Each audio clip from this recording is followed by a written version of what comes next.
우리 주의 평화가 함께 하시기를 간절히 기원합니다. 아멘.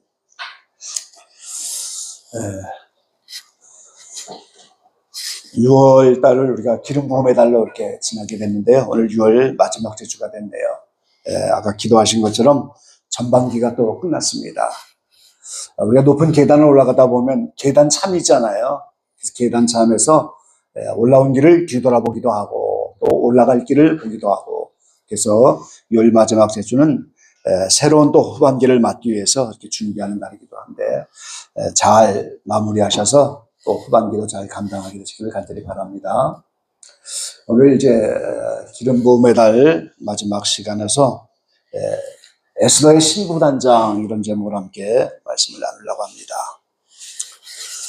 디모데후서 4장 15절에 보니까 우리 같이 한번 읽어보시죠. 또 내가 어려서부터 성경을 알았나니 성경은 능히 너로 하여금 그리스도 예수 안에 있는 믿음으로 말미암아 구원에 이르는 지혜가 있게 하느니라. 아멘. 냉방기가 바람이 불어오니까 하늘의 말씀이 막 살아 움직이는 것 같은 느낌이 드네요. 우리가 어려서부터 성경을 알았나니, 그러니까 성경이 믿음이 있는 자에게 믿음으로 말미암아 구원에 이르는 지혜가 있게 하느니라 그랬어요. 그러니까 우리는 성경을 통해서 지혜를 얻는 겁니다. 그리고 그 성경의 지혜가 구원에까지 이르는 거예요. 그래서 성경을 통해서 구원에 이르는 지혜를 얻어야 되는데, 이 지혜는 야고보서 3장에 보니까 두 가지라고 하죠.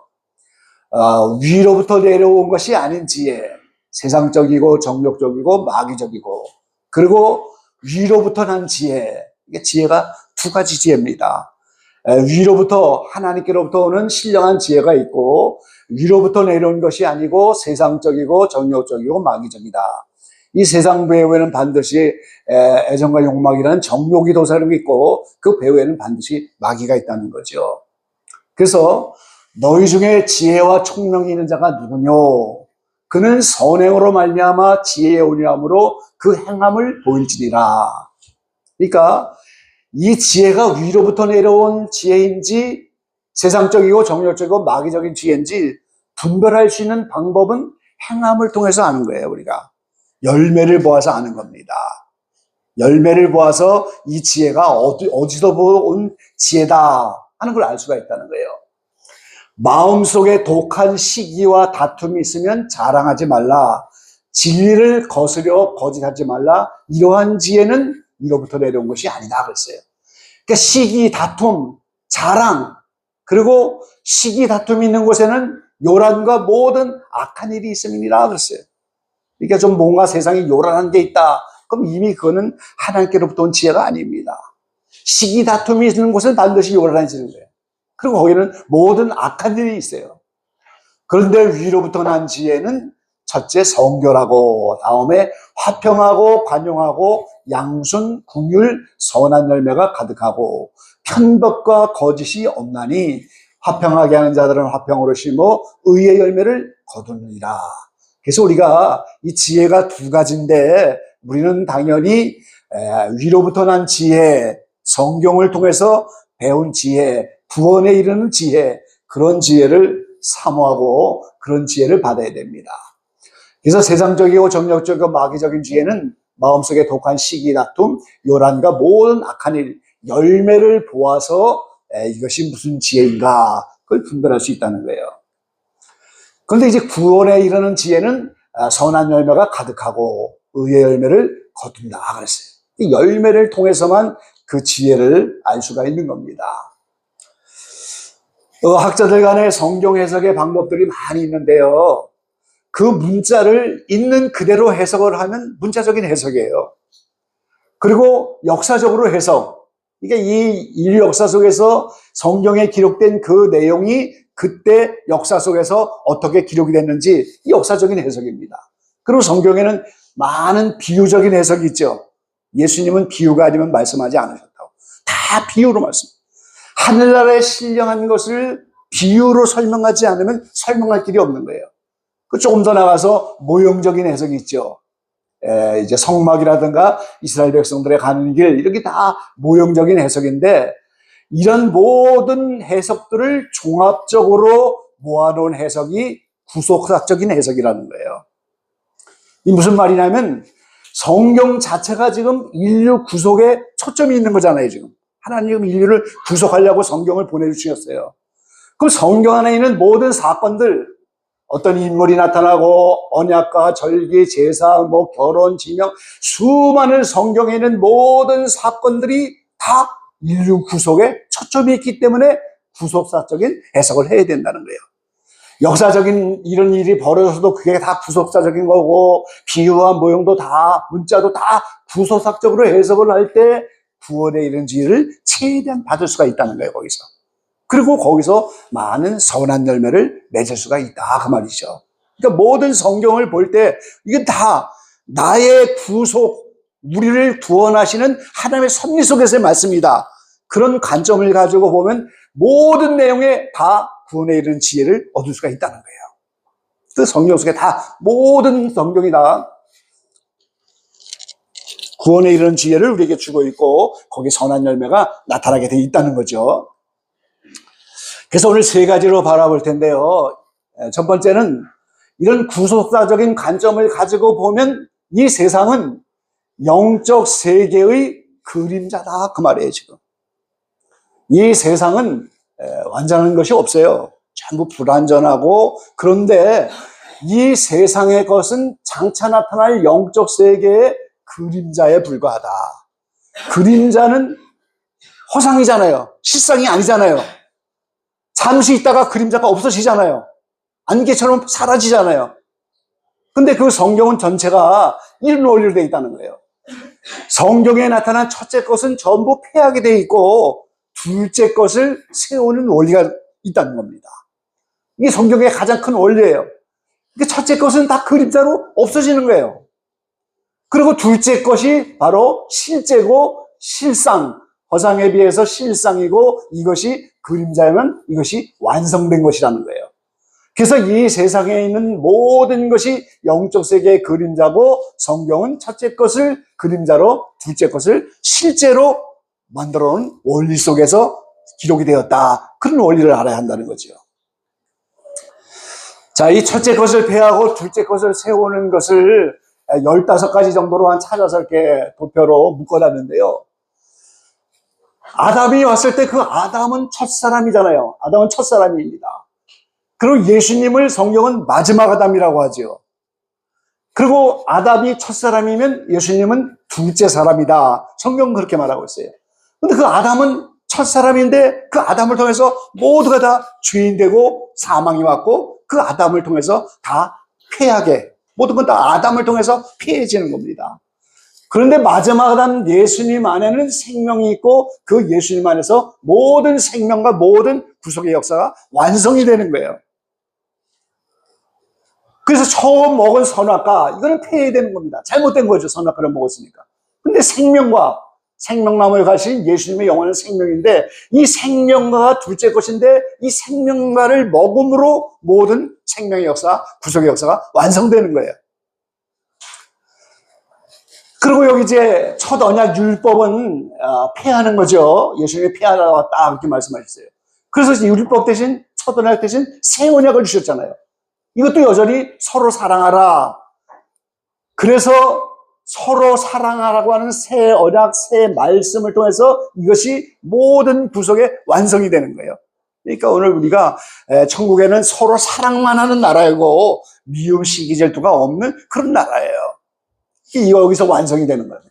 그래서 가인은 다 패하고, 아벨 둘째 이스마엘 패하고, 이사 에서를 패하고, 야곱을 세웠고, 베레스, 세라, 이게 전부 철벽거는 패하는 겁니다. 특별히 하나님이 로마서 9장에 보면 에서를 미워하고 야곱은 사랑했다. 그런데 에서나 야곱이 태어나기도 전에, 무슨 일을 행하기도 전에 하나님이 미리 그렇게 정해버렸다는 거예요. 무슨 일을 하기도 전에 야곱은 사랑받는 자였어요. 그래서 그 야곱이 변하여 이스라엘 냈을 때 이기는 자가 되고, 이스라엘의 12지파가 하늘나라의 모형이 되어버리잖아요. 여기서 이기는 자 중심으로 12지파가 완성되는 겁니다. 사울왕 첫째 왕을 패하고 다윗을 세워서 내 마음에 합한 자다 하고, 그 다윗을 통해서 모든 일을 다 이루셨어요. 그래서 이스라엘이라고 하는 선민을 표면적으로 먼저 유대인으로 불렀는데 그들은 버림받는 거고, 이면적인 유대인, 저와 여러분 영적 이스라엘이죠. 이걸 합쳐서 이제는 새 언약 안에 들은 사람을 한 새 사람이다 이렇게 말하는데, 이거는 폐하는 겁니다. 그리고 이면적인 유대인, 영적 이스라엘로 하나님 나라가 완성되는 거예요. 꼭 우리 각 사람도 성령 받기 이전에 우리 옛사람이 있잖아요. 겉사람. 이거는 없어야 될 사람이에요. 그리고 우리는 새 사람, 속사람, 더군다나 예수님의 형상을 따라 본받게 하기 위해서 불렀으니까 부활체를 입는 거기까지, 그것이 완성이 되는 거예요. 여기서 적그리스도가 먼저 전삼년반이 끝나면 적그리스도가 나타나서 후삼년반이 될 텐데, 예수님은 지상재림하여 나중에 눈에 보이게 오시지만 그분이 메시아예요. 그러니까 여기는 폐하는 거죠. 예수님 안에서 지상 하나님의 나라 천년왕국이 완성이 되는 겁니다. 그럼 우리가 지금 사는 나라는 진동하는 나라죠. 히브리서 12장에는 이건 진동하는 나라예요. 지금도 뭐 베네수엘라도 뭐 일본 처처에 지금 지진이 얼마나 많이 일어나고 있어요, 여러분.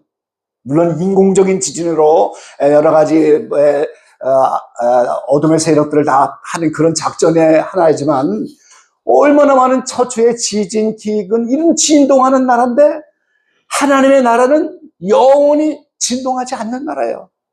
여기 진동할 때는 뭐 지진이 일어나고 이게 얼마나 요란스러워요. 이거는 다 폐하는 나라인데 진동하지 않는 하나님의 나라가 와야 됩니다. 처음 하늘 땅이 다 없어지잖아요. 계시록 27장에 새하늘 새 땅이 나와요. 땅에 있는 예루살렘은 지금 지상의 이스라엘의 수도 서울이지만 이제 이것도 다 폐하고 새 예루살렘 성이 계시록 21장에 보면 하늘에서 내려오잖아요. 이게 이 처음 것은 전부 그림자고 폐하는 거고, 둘째 것에서 모든 것이 완성이 되고 여기서 실상이 이루어지는 것이다, 그 말이에요. 지금 성경의 원리가 이렇게 되어 있는 거예요.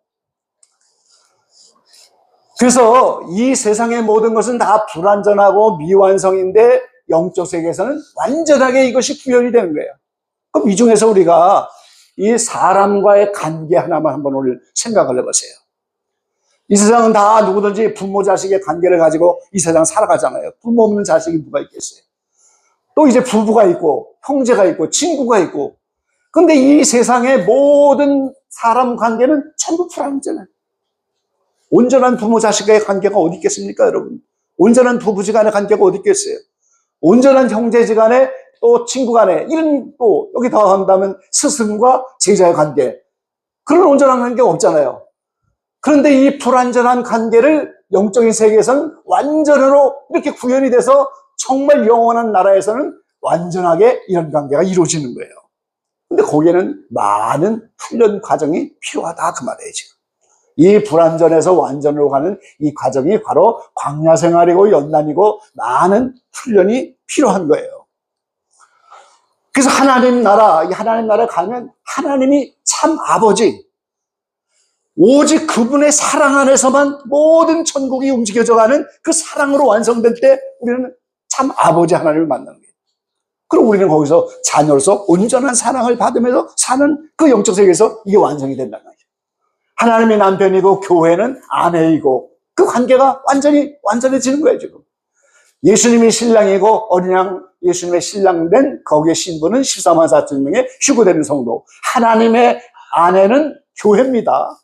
완성된 교회. 그리고 예수님 어린 양, 그분이 신랑으로 말한다면 신부는 14만 4천 명이죠. 그리고 예수님이 제자들을 향해서 친구라고 했어요. 그리고 예수님이 재림하여 오시면 맏아들이었던 그분이 많은 사람들이 휴거되면서 부활체를 입어서 양자들이 나타나니까 형제가 되는 거예요, 그때. 그리고 자매가 나타나고. 이게 이 모든 관계가 하나님 나라에서는 완전하게 되는데, 이 세상에 살아가는 동안에 이 관계 속에서 그 관계를 통해서 배우고 그거를 훈련받고 그러면서 사랑으로 완성해 가도록 우리는 이 세상에서 관계를 가지고 살아가는 거예요. 이 관계를 잘 우리가 이제 훈련을 받아야 되죠. 갈라디아 4장 26절에 보면 오직 위에 있는 예루살렘은 자유자니 곧 우리 어머니라. 이 하나님의 교회는 이 성경 구절을 가지고 하나님 어머니라고 자꾸 표현하는데, 위에 있는 예루살렘이 우리 어머니라 그랬잖아요. 자, 우리 히브리서 12장 22절부터 한번 같이 읽어볼게요. 그러나 너희가 이른 곳은 시온산과 살아계신 하나님의 도성인 하늘의 예루살렘과 천만 천사와 하늘에 기록한 장자들의 총회와 교회와 만민의 심판자인 하나님과 및 온전케 된 의인의 영들과 새 언약의 중보이신 예수와 및 아벨의 피보다 더 낫게 말하는 뿌린 피리라. 아멘. 자, 위에 있는 예루살렘이 어머니다 그랬는데 그 위에 있는 예루살렘, 사도 바울이 갈라디아서를 쓸 수 있는 그 초대교회 때, 그때 하늘에 예루살렘 성이 있다는 거잖아요, 지금. 그리고 히브리 기자가 히브리서를 썼을 초대교회 그때 오늘 살아계신 하나님의 도성인 하늘의 예루살렘이 있다는 거잖아요, 지금. 그 하늘의 예루살렘이 바로 어머니다. 그 말은 구약에 의롭게 된 영혼들, 장자들 총회, 이들을 통해서 신약교회를 낳을 수 있는 준비를 한 자들이다. 그 말이에요, 지금. 그래서 영적으로 어머니라고 하는 거예요. 그래서 위에 있는 예루살렘이 영적으로 어머니입니다. 그리고 예루살렘과 시온산은 다른 곳이에요. 서울과 부천이 붙어있고 한 지역이긴 하지만 붙어있고 경계가 뚜렷한 것처럼 하늘의 예루살렘이 있고 거기 시온산이 또 따로 있어요. 실제 이스라엘도 가보면 시온산과 예루살렘 성은 같은 곳이 아닙니다. 분리되어 있어요. 그래서 이 시온산은 하늘에 있는 장막성전의 지성소예요. 그래서 휴거되는 분들이 이 장막성전의 지성소인 시온산으로 추수되는 겁니다. 그리고 현재 있는, 위에 있는 현재 예루살렘, 구약의 신학교회를 낳을 수 있는 장자들의 총회, 또 거룩하게 된 의인들, 이런 사람들이 있는 위에 있는 예루살렘, 이 두 개가 합쳐져서 새 예루살렘 성으로 내려오는 거예요. 그럼 새 예루살렘 성이 어린 양의 아내로서 내려오면, 아내가 내려오니까 거기 자녀가 나타나면서 만국이라고 하는, 이게 son국의 수도 서울이면 여기는 팔도강산처럼 자녀가 나타나지요. 그래서 이것이 내려오는 거예요, 지금. 새하늘 새 땅으로부터 새 예루살렘 만국이 전부 내려옵니다. 그럼으로써 이 모든 관계, 하나님의 장막, 지성소, 성소로 된 장막 성전이 사람과 함께 있는 것이 완성된 새하늘 새 땅이고 하나님의 나라예요. 계시록 21장에. 그럼 여기서 하나님과 그 아들, 자녀들의 관계, 남편과 아내의 관계, 여기에 이 어머니와 자녀의 관계, 모든 관계가 전부 여기서 완전히 사랑으로 완성이 되는 거예요. 모든 게 사랑으로 다 움직여지는 그런 사랑의 관계가 완성이 되는 거예요. 그래서 이 세상을 사는 동안에 이 관계들을 통해서 우리는 그 영원한 하나님의 관계, 하나님과의 그 나라에서의 관계를 배워가면서 우리 훈련받으면서 가는 겁니다. 내 부모님을 사랑하지 않고 우리가 딴 사람 사랑할 수 있겠습니까? 내 자녀를 사랑하지 않고 우리가 딴 사람 사랑할 수 있겠습니까? 그런 관계들 통해서 이 세상에서는 인연이 돼서 우리가 부모 자식이 되고 부부지간이 되고 인연이 됐지만 하늘나라의 질서는 다 다르죠. 영적인 계열에 따라서 이제 새롭게 만나게 될 텐데 그런 관계들이 여기서 다 완성이 되는 거예요. 다만 이 세상에서 그런 관계들을 통해서 이거를 배워나가는 것 뿐이죠, 우리는. 그래서 하나님이 남편이라면 교회가 아내가 될 것이고 창세기의 남자, 여자, 하나님의 형상으로 6일째 완성되는 그 남자, 여자가 완성되고 어린 양 신랑이라면 14만 4천 신부, 예수 그리스도가 맏아들인데 이제 예수님이 다시 재림하여 오면 양자들, 형제자매가 많이 나타나죠. 부활체를 입어야 양자가 되니까. 그리고 예수 그리스도를 친구로, 이 모든 관계가 사는 동안에 연습하고 훈련하고 광야를 지나면서 이 관계가 완성돼가고 우린 그것을 배우면서 이 땅을 살아가는 거예요. 이 관계를 우리가 잘 깨달아야 되죠. 자, 요한일서 2장 8절로 우리 11절 같이 한번 읽어보시죠. 다시 내가 너희에게 새 계명을 쓰노니 저에게와 너희에게도 참된 것이라. 이는 어둠이 지나가고 참빛이 벌써 비침이니라. 빛 가운데 있다 하며 그 형제를 미워하는 자는 지금까지 어두운 가운데 있는 자요. 그의 형제를 사랑하는 자는 빛 가운데 거하여 자기 속에 꺼리낌이 없으나 그의 형제를 미워하는 자는 어두운 가운데 있고 또 어두운 가운데 행하며 갈 곳을 알지 못하나니 이는 어둠이 그의 눈을 멀게 하였습니다. 우리가 이 참빛된 예수님이 이 땅에 오셨어요. 그 빛이 오셔서 우리가 그 빛을 받고 예수를 믿게 되면 빛 가운데 있게 되는데, 그 빛 가운데 있는 열매가 뭐냐? 그 형제를 사랑하는 거예요. 아직도 형제를 미워하면 아직도 어두운 데 있는 자다 그랬어요. 그래서 요한복음 8장 4절에 예수님을 믿는 유대인들을 향해서 너희는 마귀의 자식이다 그렇게 말하고 있잖아요. 지금 형제를 미워하면 아직도 어두운 가운데 있는 거예요. 그 어두운 데에 향하면 갈 곳을 알지 못해. 왜? 어둠이 눈을 멀게 했기 때문에. 창림이 어두워서 어디 갈 수가 없는 것처럼 이 어둠이 눈을 멀게 하니까 갈 바를 알지 못하고 방황하게 되는 거죠. 그래서 우리가 참빛이 된다고 하면 이 어둠이 지나가고 빛 가운데 향하는 것은 그 열매가 형제를 사랑하는. 그럼 밝긴 눈이 밝아져서 옳은 길을 갈 수가 있고 빛 가운데로 갈 수가 있는 겁니다. 그래서 이렇게 여러 가지 죄를 범하고 이렇게 어둠에 행하는 그 순간에는 영적인 눈이 멀어서 갈 바를 알지 못하고 가는 거예요. 그럼 어떻게 돼요? 유신도 피곤해지고 정신도 피곤해지고 영적으로 곤고하면서 죄 가운데 있는 그때 바로 그 모든 통로를 당하고 병도 들어오고 여러 가지 환경에서 역사하는 거예요. 그거를 차단해야지 우리가 영육 안에 강건하게 살 수 있어요. 제가 최근에 깨달았는데요.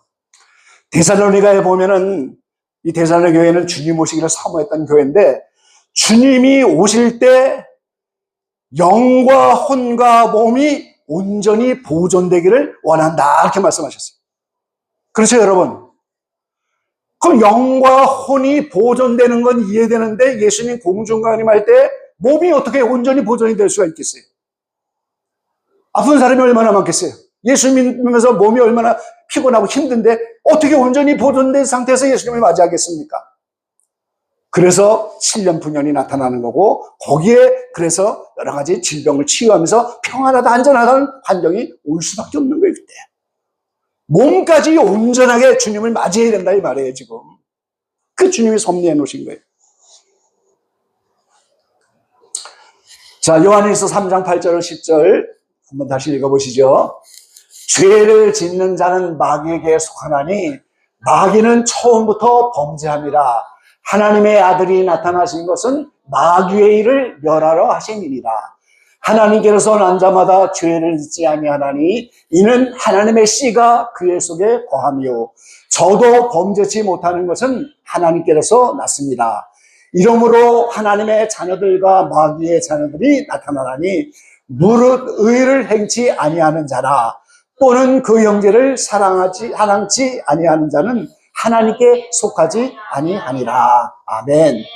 예수님이 오셔서 마귀의 일을 멸하려고 하는데 그 마귀의 일을 멸하면서 오늘 하나님의 자녀 마귀의 자녀가 딱 나타나는데 의를 행치 않는다. 형제를 사랑하지 않는다. 그럼 하나님께 속하지 아니했다 이렇게 말씀하고 있어요. 그러니까 오늘 우리가 어찌하든지 이 말씀을 지키려고 훈련하고 이 관계를 회복하려고 애를 쓰고 그런 관계가 하늘에서 완성되지만 끝없는 훈련과 연단 속에서 되어지는데 이 세상에서 그 일이 되어질 만큼 우리는 상급을 받게 되고 영적으로 높이 상승할 수가 있는 겁니다, 여러분. 자, 두 번째 오늘 이 구속사적으로 보면은 오늘 이제 말씀의 제목처럼 에스더를 통해서 신부단장하는 모습이 나오는데 이것이 그림자라는 거예요. 실제 이 에스더가 아하수로 왕의 신부, 왕비로 발탁이 되어서 단장을 하는 그 모습이 하나님 나라의 바로 신부 단장과 같은 원리다. 이거는 그림자고 역사적인 사건이었지만 이것이 실제로 여기서 구원에 이르는 지혜를 얻어낼 수가 있다는 거예요. 그게 구속사적인 성경 해석의 묘미입니다. 자, 에스더 2장 12절 오늘 본문 말씀 다 같이 한번 읽어보시죠. 처녀마다 차례대로 아하수로 왕에게 나아가기 전에 여자에 대하여 정한 규례대로 12달 동안을 행하되 6달은 모략 기름을 쓰고 6달은 향품과 여자에게 쓰는 다른 물품을 써서 몸을 정결케 하는 기한을 마치며 몇 달 동안 정결케 하라고요? 12달. 6달은 어떻게 해요? 모략 기름. 6달은 향품과 여자에게 쓰는 다른 물품을 써서 이제 왕 앞에 나가기 전에 단장을 하는 거예요. 이걸 정한 규례다 그랬어요, 지금. 왕에게 나갈 사람은 반드시 이렇게 해야 된다. 12개월 동안 단장을 하는 겁니다. 근데 이 향품과 여자가 쓰는 다른 물품을 다른 번역에서는 이렇게 번역하셨어요. 향유와 여러 가지 여성용 화장품으로 몸을 가꿨다. 향품과 화장품으로 몸을 아름답게 가꿨으며 부인용 향수와 화장수로 몸을 닦아야 했다. 이 향품을 이렇게 여러 가지로 번역을 했어요.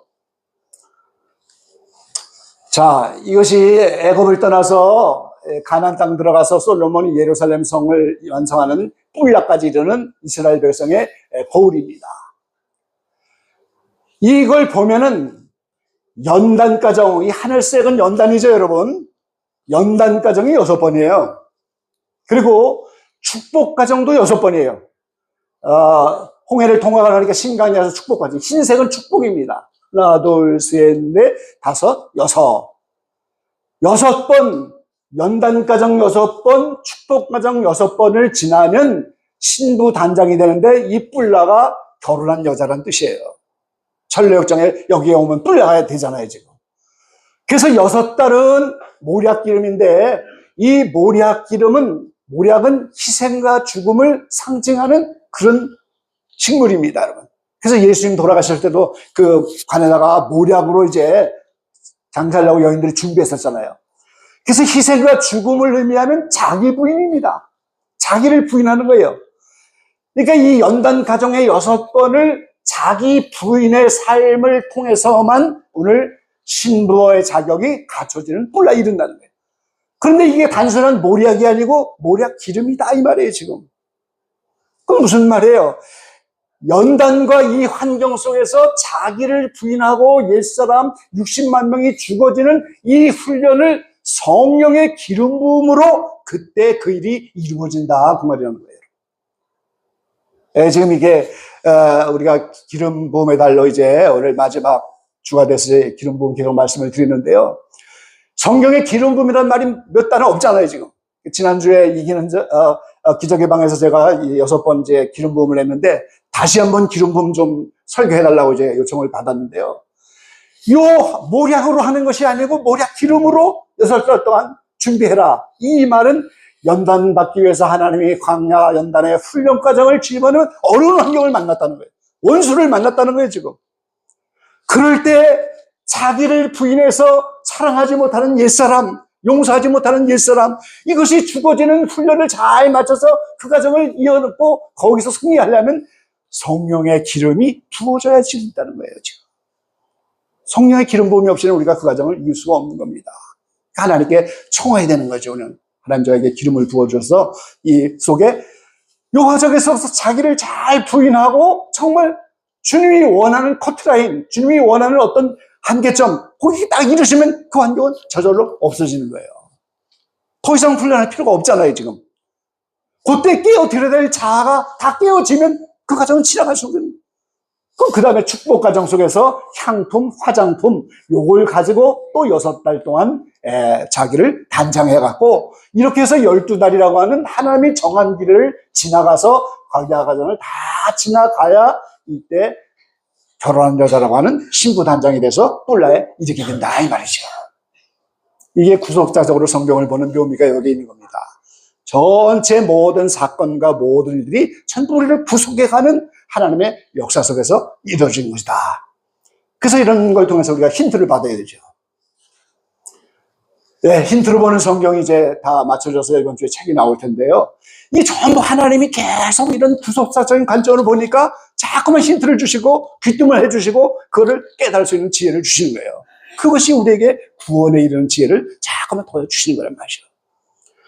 네, 여러분에게 이런 어려운 환경이 오고 원수를 만났을 때 말씀 지키는 훈련을 잘 해야 돼요. 그것을 원망불평하는 게 아니라 그 순간에 주님이 원하시는 그 환경에서 뛰어넘을 수 있는, 그래서 원수를 사랑하려고 하고 핍박하는 자를 위해서 기도하려고 하고 그렇게 못하는 걸 회개하면서 이럴 때 성령의 기름이 부어지면서 그 과정을 뛰어넘게 되고 우리가 영적으로 상승하면서 전부 신부의 모습을 점점 갖춰가는 거예요. 그럼 영적으로 승격이 되는 거죠. 점점 하나님 보시기에 귀한 자가 되는 거예요. 자, 아가서 4장 12절로 16절 우리 같이 한번 읽어보겠습니다. 나의 누이 나의 신부는 잠근 동산이요 덮은 우물이요 봉한 샘이로구나. 내게서 나는 것은 석류나무와 각종 아름다운 가수와 고베라와 나도초와 나도와 번홍아와 창포와 개수와 각종 유황목과 모략과 침약과 모든 귀한 향품이요. 너는 동산의 샘이요 생수의 운물이요 레반에서부터 흐르는 시내로구나. 북풍아 일어나라, 남풍아 오라. 나의 동산에 불어서 향기를 날리라. 나의 사랑한 자가 그 동산에 들어가서 그 아름다운 실과 먹기를 원하노라. 이 아가서 4장은 신부가 신랑에게 내 동산에 들어와서, 사랑한 자 신랑이 내 동산에 들어와서 그 동산에 있는 모든 향기가 가장 좋은 나무들만 이렇게 말하는 거예요. 그 향기가 좋은 이 나무의 열매들을, 그 실과를 내 신랑이 들어와서 내 동산에 와서 먹기를 원한다 그랬어요. 잠금 동산이잖아요. 주님 외에는 들어갈 수가 없는 동산이에요. 그래서 이 여인이 이렇게 많은 덕행의 열매들입니다. 전부 모든 덕행의 열매를 신랑이 그걸 먹기를 원한다. 신랑에게만 드리기를 원하는 거예요. 그 열매를. 그런데 5장에 딱 들어가면 그 신랑이 그 동산에 딱 들어가서 사랑하는 친구들 모두 불러서 이 동산에 와서 함께 즐기자, 그렇게 말하고 있어요. 그러니까 오늘 우리가 아름다운 향을 드러낼 수 있는 이런 많은 덕행의 열매들, 이런 걸 가지고 신부 당장이 되면서 그런 열매를 주님께 드리기를 원하는 이런 아가서의 여인의 고백처럼 이렇게 살아드려야 되죠. 예, 시간이 짧기 때문에 마지막 세 번째는 나라와 민족을 구원하는 그림자. 이것도 우리가 모르드게와 에스더의 신앙을 통해서, 대한민국도 지금 매우 어려운데 이런 것을 통해서 후속적으로 일하면서 여기서 이 그림자를 통해서 우리 교훈을 받아야 한다는 거예요. 자, 에스더 3장 2절로 6절 같이 읽어보겠습니다.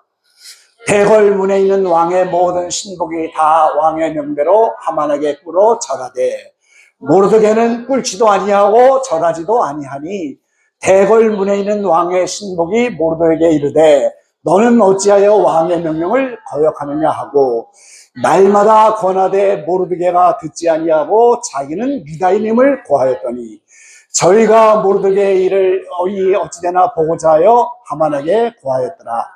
하만이 모르드게가 꿇지도 아니하고 절하지도 아니함을 보고 심히 노하더니 저희가 모르드게의 민족을 하만에게 고한거로 하만이 모르드게만 죽이는 것이 경하다 하고 아수르의 온 나라에 있는 유다인 곧 모르드게의 민족을 다 멸하고자 하더라.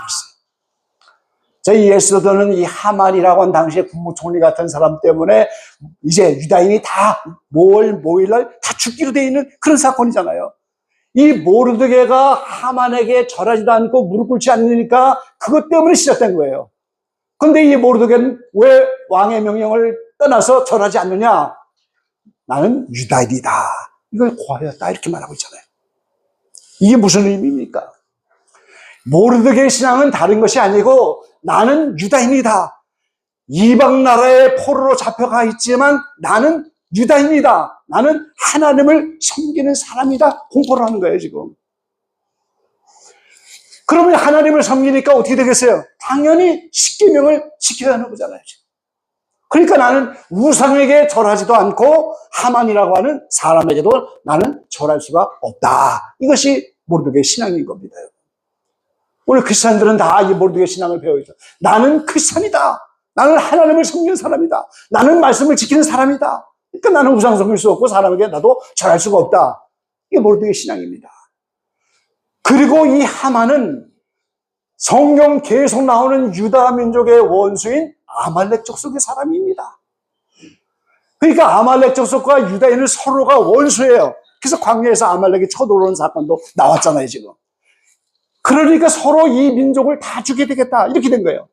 모르드게의 신앙은 그 가운데서 유다인임을 선포하고 자기는 십계명을 지켜서 말씀 지키는 사람이기 때문에 우상과 사람에게 절할 수 없다. 이 모르드게의 신앙이 오늘 다시 하나님이 모르드게를 통해서 하만을 죽이고 모든 유다인들이 살아가는 극적으로 반전을 일으키는 신앙의 원동력이 모르드게였던 거예요. 그 다음에 에스더의 신앙은 우리가 4장에 가서 보면 알 수 있잖아요. 금식한 후에 왕이 부르지 않으면 죽는데 왕 앞에 나가면서 죽으면 죽으리라, 그래서 이게 에스더의 신앙이잖아요, 지금. 그럼 이 대한민국을 비롯하여 이 마지막 때 영적 싸움이 지금 극심한 때를 살아가는데 하나님은 시대마다 나라 민족이 어려울 때마다 사람들을 준비하시는 거예요. 이스라엘 민족이 포로로 잡혀있지만 그 시대에 구하기 위해서 모르드게와 에스더를 세웠단 말이죠, 지금.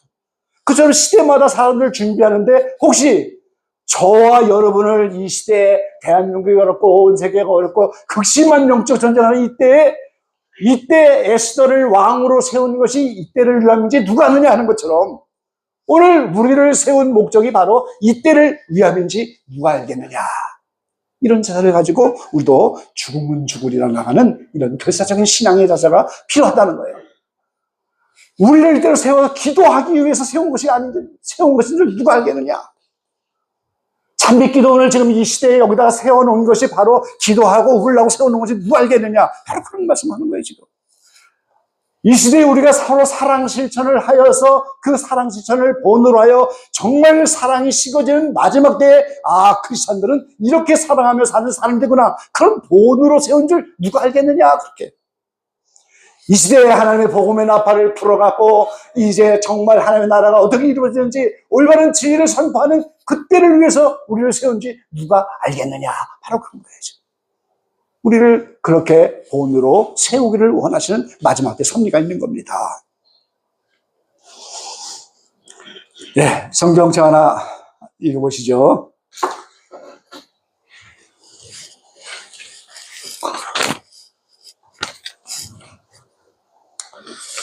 디모데전서 1장 한번 보겠습니다.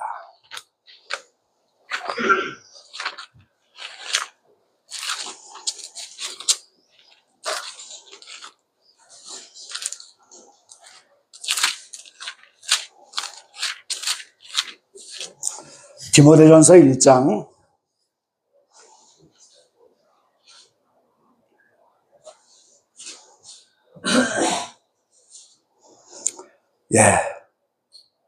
16절 말씀입니다.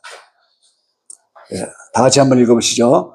그러나 내가 분노를 입은 까닭은 예수 그리스도께서 내게 먼저 1절 오래 참으심을 보이사 후에 주를 믿어 영생 얻는 자들에게 본이 되게 하려 하심이니라. 아멘. 예수님은 이 땅에서 우리의 구세주지만 우리의 모든 삶의 본이 되신 분이에요. 그러니까 우리는 성경에 나타난 예수님의 언어 행실을 본받고 예수님을 따라가야죠. 근데 사도 바울은 그런 예수님을 본받았다 이렇게 선포했는데, 근데 사도 바울을 개인적으로 예수님이 오래 참으시고 그러면서 내가 국류를 입어서 구원을 얻는 것은 주를 믿어 영생 얻는 자들에게 본이 되게 하셨다. 그럼 사도 바울은 누구예요? 세상 사람을 돈으로 치는 줄 알잖아요. 공문을 받아갖고 그리스도인들을 잡아갔던 포행자요, 악행자요, 해방자였잖아요. 그런 악한 나 같은 인생도 참아주시고 기다려서 결국 구원을 얻어서 이렇게 귀히 쓰는 그런 본을 사먹게 하셨다. 그런 뜻인 거예요. 그럼 이 세상에 변화되지 못할 사람은 아무도 없는 거예요. 사도 바울은 악한 자가 이렇게 되었다 하는 그런 본이 됐다는 거예요. 그래서 하나님은 시대마다 이렇게 본이 되는 사람을 세우고 시대마다 사람을 준비하는데, 이 마지막 때 대한민국도 이 에스더와 오늘 모르드게의 신앙을 본받아서 우리가 크리스천임을 선포하고 죽으면 죽으리라, 이때를 위해서 나를 세운 줄 어떻게 알겠느냐, 나는 크리스천이다, 이런 분명한 선포와 함께 모르드게의 신앙, 에스더의 신앙을 우리가 따라가야 됩니다. 우리 성경은 구원에 이르는 지혜를 주는 책인데, 이 세상은 다 영적 세계의 그림자고 지나가는 거고 실상이 아닙니다. 다 지나가는 거예요. 그래서 에스더를 통한 신부 단장을 통해서 우리가 하나님 나라의 신부로 어떻게 단장이 되는지 그걸 보여주셨고, 나라와 민족을 구원하는 그림자로 모르드게와 에스더의 신앙을 보여줬어요. 그래서 우리가 이 구속사적으로 성경을 이해할 때 구원에 이르는 지혜를 얻게 되고 성경이 우리에게 많은 열매를 맺게 하는 거예요. 여러분이 성경을 보는 지평이 열리고 영적 눈이 열려서 성경을 통해서 구원에 이르는 지혜, 이 지혜를 얻게 되시기를 주의 이름으로 간절히 축원합니다. 기도하겠습니다. 사랑하신 아버지 하나님, 고맙고 감사합니다. 사도 바울이 디모데에게 권면하는 것처럼 어린 시절부터 성경을 알았다고 고백했는데 그 성경에는 구원에 이르는 지혜가 있다고 사도 바울은 분명히 말씀하셨습니다.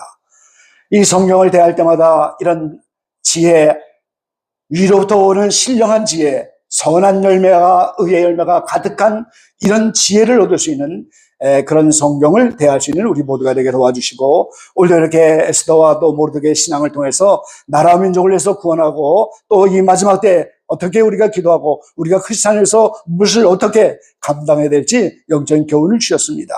이제 우리에게 새로운 영적 지평이 열리게 하시고 영적 눈이 열리게 하시고 이 세계를 바라보는 새로운 눈이 열리고 성경을 통하여 지혜를 받아 모든 사명을 감당하고 하나님이 기뻐 받으시고 영육간에 좋은 것들로 체험받는 모든 자들 되게 하시고, 특별히 성령의 기름을 부어서 원수가 나타나고 어려운 환경을 만날 때마다 그때 우리를 모략과 같이 우리를 부인하고 희생할 수 있는 자기분의 삶이 아름답게 이루어지게 하시고, 이런 성령 기름의 부음의 역사가 우리에게 충만하게 일어나도록 우리를 축복해 주시옵소서. 예수님의 이름으로 감사하며 기도 올렸나이다. 아멘.